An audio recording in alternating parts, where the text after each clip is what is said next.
ورحمة الله وبركاته. الحمد لله وكفى وسلام على عباده الذين اصطفى خصوصا على سيد المرسلين خاتم الأنبياء وعلى كمل أتباعه من الصديقين والصالحين والشهداء. أما بعد فأعوذ بالله من الشيطان الرجيم. بسم الله الرحمن الرحيم. قال الله عز وجل في كلامه المبين: والله ولي المتقين. وقال عز وجل: واعلموا أن الله مع المتقين. صدق الله العظيم. إن الله وملائكته يصلون على النبي يا أيها الذين آمنوا صلوا عليه وسلموا تسليما. اللهم صل وسلم وبارك على حبيبك سيدنا محمد وعلى آل سيدنا محمد. اللہ رب العزت کی توفیق سے ہم آج جمعہ کے موقع پر کریم اللہ مسجد میں حاضر ہیں. اللہ تعالیٰ آپ کی اور ہماری حاضری کو قبول فرمائے. وقت آج چونکہ کسی سبب سے زیادہ ہو چکا ہے، بڑا مختصر سا وقت ہے ہمارے پاس. تقویٰ کی ٹاپک پر ہماری گفتگو اور لیکچر کا سلسلہ جاری ہے. آج کی ٹاپک تقوی میں انعامات تقویٰ، ریوارڈز آف تقویٰ. اللہ سبحانہ و تعالی تقویٰ اختیار کرنے والوں کو کیا نعمتیں عطا فرماتے ہیں. اس میں اللہ رب العزت سورہ جاسیہ میں ارشاد فرماتے ہیں: انہم لن یغنوا عنک من اللہ شیئا، کہ وہ لوگ اللہ کے مقابلے میں تمہارے کچھ کام نہیں آ سکتے. وَإِنَّ الظَّالِمِينَ بَعْضُهُمْ أَوْلِيَاءُ بَعْضٍ، ظالم لوگ آپس میں ایک دوسرے کے ساتھی ہیں.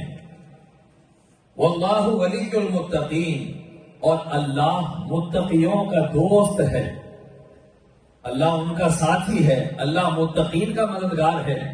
ظالم لوگ آپس میں ایک دوسرے کے ساتھی ہیں مگر وہ خود ایک دوسرے کے خلاف سازشیں کرتے ہیں، ایک دوسرے کے خلاف ظلم کرتے ہیں، ظلم میں مدد کرتے ہیں، تباہی میں ایک دوسرے کو جھونک دیتے ہیں. اور جو تقوی والے ہوتے ہیں واللہ ولی المتقین، اللہ تقوی والوں کا دوست بن جاتا ہے. اب اللہ جس کا دوست بن جاتا ہے اس کے لیے کسی اور کی دوستی کی حاجت باقی نہیں رہتی. اللہ سبحانہ و تعالی تقوی والوں کو ریوارڈ ہی عطا فرماتا ہے کہ اللہ ان کا دوست بن جاتا ہے. سبحان اللہ. اور ایک مقام پر ارشاد فرمایا سورہ توبہ میں: یا ایھا الذین آمنوا قاتلوا الذین یلونکم من الکفار ولیجدوا فیکم غلظہ. اے ایمان والو، اپنے نزدیک رہنے والے کافروں سے جنگ کرو اور چاہیے کہ وہ تمہارے اندر سختی کو دیکھیں، مضبوطی چاہیے تمہارے اندر. یہ کافی جو قریب کے کافروں سے جنگ کا مطلب اس زمانے میں حالت جنگ تھی، وہ اسلام کے خلاف سازشیں کر رہے تھے، اٹیک کر رہے تھے، وہ ڈیفنس وار تھا. اس کا یہ ہرگز یہ مطلب نہیں اسلام جنگ پسند ہے، قریب کے کافروں کو مارنے سے مطلب نیبروں پہ ظلم کرو، اس کے یہ معنی نہیں. وہ اس وقت کے حالات کنڈیشن وہ تھی تو حکم ہوا کہ کافروں سے جنگ کرو جو قریب والے ہیں، پہلے ان کے سازشوں کو ختم کرو. آگے فرمایا: وَاعْلَمُوا أَنَّ اللَّهَ مَعَ الْمُتَّقِينَ، اور جان لو اللہ متقین کے ساتھ رہتا ہے. متقین کو اللہ کی معیت کا ریوارڈ عطا کیا جاتا ہے. وہ جہاں رہتے ہیں، جدھر بھی رہتے ہیں، اللہ کی مدد ان کے ساتھ رہتی ہے. کتنا بڑا کرم ہے رب تبارک و تعالی کا کہ تقوی والوں کو صرف یہ نہیں کہ تمہارا ریوارڈ آخرت میں ملے گا، مرنے کے بعد قبر میں ہی تم اس کا ثواب دیکھو گے، نہیں، تم تقوی اختیار کرو، تقوی کا بدلہ، اس کی جزا. وَمِنْهُمْ مَنْ يَقُولُ رَبَّنَا آتِنَا فِي الدُّنْيَا حَسَنَةً وَفِي الْآخِرَةِ حَسَنَةً وَقِنَا عَذَابَ النَّارِ. فَمِنَ النَّاسِ مَنْ يَقُولُ رَبَّنَا آتِنَا فِي الدُّنْيَا حَسَنَةً وَمَا لَهُ فِي الْآخِرَةِ مِنْ خَلَاقٍ. لوگوں میں کچھ لوگ وہ ہیں جو اللہ سے یوں مانگتے ہیں: اے اللہ ہم کو دنیا میں بھلائی عطا فرما دے، یہ دولت دے دے. وہ جب مانگتے ہیں دنیا ہی مانگتے ہیں، آخرت میں ان کا کوئی حصہ نہیں ہوتا. وَمَا لَهُ فِي الْآخِرَةِ مِنْ خَلَاقٍ، آخرت کی نعمت ان کو کچھ بھی نہیں دیا، بس دنیا مانگتے رہتے ہیں. وَمِنْهُمْ مَنْ يَقُولُ، اور لوگوں میں کچھ خوش نصیب وہ ہیں یہ کیوں مانگتے ہیں: رَبَّنَا آتِنَا فِي الدُّنْيَا حَسَنَةً، اے اللہ ہم کو دنیا کی بہتری دے دے. وَفِي الْآخِرَةِ حَسَنَةً، اور ہم کو آخرت کی بھلائی نعمتیں بھی عطا فرما. وَقِنَا عَذَابَ النَّارِ، اور ہم کو جہنم کے آگ سے امان عطا فرما. اولئک لہم نصیب مما کسبوا، اللہ فرماتے ہاں ان لوگوں کو ہی حصہ عطا کیا جائے گا جو ہم سے دنیا بھی مانتے ہیں، ہم سے آخرت بھی مانتے ہیں، دوزخ سے پناہ بھی مانگتے ہیں۔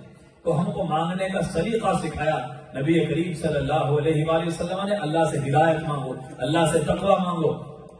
یہ جو دل ہمارے دین سے دور ہو رہے ہیں، بیزاری، قرآن وحشت ہو رہی ہے، ذکر کی بات وحشت ہو، اتنی دیر کون بیٹھے گا بھائی؟ لوگ بلا رہے ہیں مذہبی محفلوں میں، دین کی بات کرنے کے لیے وقت نہیں ہے۔ کیوں؟ سارے دوست ہمارے یا تو کاروبار کی بات کرنے والے ہیں، یا پھر دعوتوں کی بات کرنے والے، ڈریس پہ گفتگو ہوگی، یا گاڑیوں پر گفتگو ہوگی، یا پھر کرائسس پر، پالیٹکس پر گفتگو ہوگی، جہاں بیٹھک ہوگی یہی ہوگی، خاندان کی، سوسائٹی کی یہی گفتگو۔ اللہ کی، تقوی کی، اللہ والوں کی گفتگو کرنے والے فرینڈز کہاں ہیں؟ وہ محفلیں کہاں ہیں؟ وہ دن بدن ختم ہوتی جا رہی ہیں۔ اسی وجہ آپ جیسوں کے ساتھ بیٹھیں گے، آئی فون یوزرز کے ساتھ بیٹھیں گے، اینڈرائڈ یوزرز کے ساتھ بیٹھیں گے، اس کی خوبیاں سن کے جی چاہے گا کہ بھائی اگر سوئچ کر کے اینڈرائڈ میں آؤں، اینڈرائڈ میں میرے سارے دوستوں کے پاس آئی فون ہے، میں آئی فون میں آ جاؤں۔ ساتھیوں کا جو رجحان ہوتا ہے آٹومیٹیکلی ساتھ بیٹھنے والے ہم نشین کا بھی رجحان ہوتا ہے۔ تقوی والوں کی صحبت میں رہیں گے تو پھر ہم معصیت کو سوئچ کر کے اطاعت میں آئیں گے۔ وہ محفلیں آج ہم سے دور ہیں۔ مسجدوں کی صحبتیں بھی ہے، آئی نماز پڑھ لیا، کھڑے کھڑے شو ایریا میں بات کر کے نکل کر چلے گئے۔ وہ جو گفتگو ہمیں چاہیے، وہ جو رجحان اور ترجیحات والی صحبتیں ہیں، وہ اللہ والوں کی محفلیں تلاش کرنے کی ضرورت ہے۔ تب تک اللہ سے راز، سب سے بڑا ولی تو اللہ ہے، سب سے ہادی تو اللہ ہی ہے، پہلے اس سے مانگے۔ گاڈ گفٹ جسے مل جاتا ہے وہ لوگوں کے لیے تقوی کا دروازہ بن جاتا ہے۔ اللہ سے تقوی کا سوال کرنا۔ مزید آقا کریم صلی اللہ تعالی علیہ وآلہ وسلم نے تقوی سے ریلیٹڈ ایک صحابی آ کر پوچھے، یا رسول اللہ میں سفر کرنا چاہتا ہوں، سفر پہ جا رہا ہوں، یا رسول اللہ مجھے کچھ وصیت فرمائیے، ایسی بات بتائیے جو مجھے بڑا کام دے۔ حضور نے فرمایا علیک بتقوی اللہ، سفر میں تقوی کا خیال رکھنا، تقوی کو مضبوط رکھنا، سفر کے معاملات میں تقوی کو اور اپنے بڑھاؤ۔ والتکبیر علی کل شرف، اور ہر بلندی پر اللہ اکبر پڑھو، ہر چڑھاؤ پر، اونچی منزل پر تکبیر پڑھو۔ فلما ان ولى الرجل، جب وہ آدمی پلٹ کر چلا گیا، قال اللهم اطوي له الارض وحول عليه السفر، حضور نے دعا فرمائی اے اللہ اس کے لیے زمین کو شرنک کر دے اور اس کو سفر کو آسان کر دے، دعا فرمائی۔ یہاں پر سنتیں پتہ چلی کہ جب سفر پر جانا تقوی کا زیادہ خیال رکھنا ہے، کیونکہ سفر میں معاملات گناہ کے راستے زیادہ کھل جاتے ہیں، تو سفر میں کہیں ہم نشینی ہو گئی، کہیں کوئی بے پردگی ہو گئی، سفر میں زیادہ معاملات ہوتے ہیں، اس کا زیادہ خیال رکھنے کی طرف۔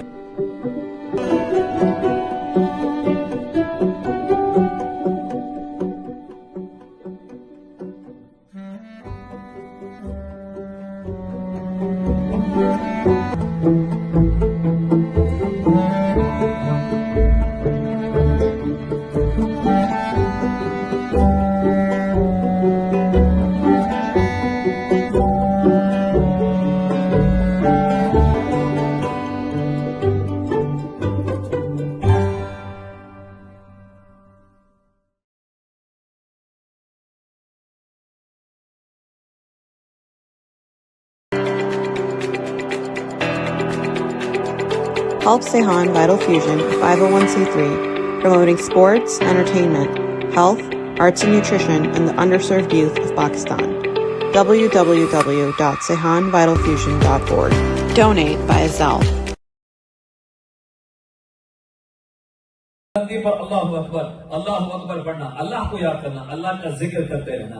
اور ایک سنت یہ پتا چلی، کوئی سفر پر جانے سے پہلے ملے تو اس کے لیے جو زیادہ سفر ہے، بہترین اس کو جو تحفہ آپ دے سکتے ہیں اس کے حق میں دعا ہے، اللہ اس کے سفر کو آسان فرما۔ اسی لیے ہمارے بزرگ کیا کہتے تھے، خیریت سے جاؤ، خیریت سے، اللہ خیریت سے لے جائے، خیریت سے واپس لے کر آئے۔ یہ دعا بھی سنت مبارکہ ہے۔ اللہ تعالی ہم کو عمل کی توفیق عطا فرمائے۔ وصلی اللہ تعالی علی خیر خلقہ سیدنا محمد وآلہ وصحبہ اجمعین، والحمد للہ رب العالمین۔ السلام علیکم ورحمۃ اللہ وبرکاتہ۔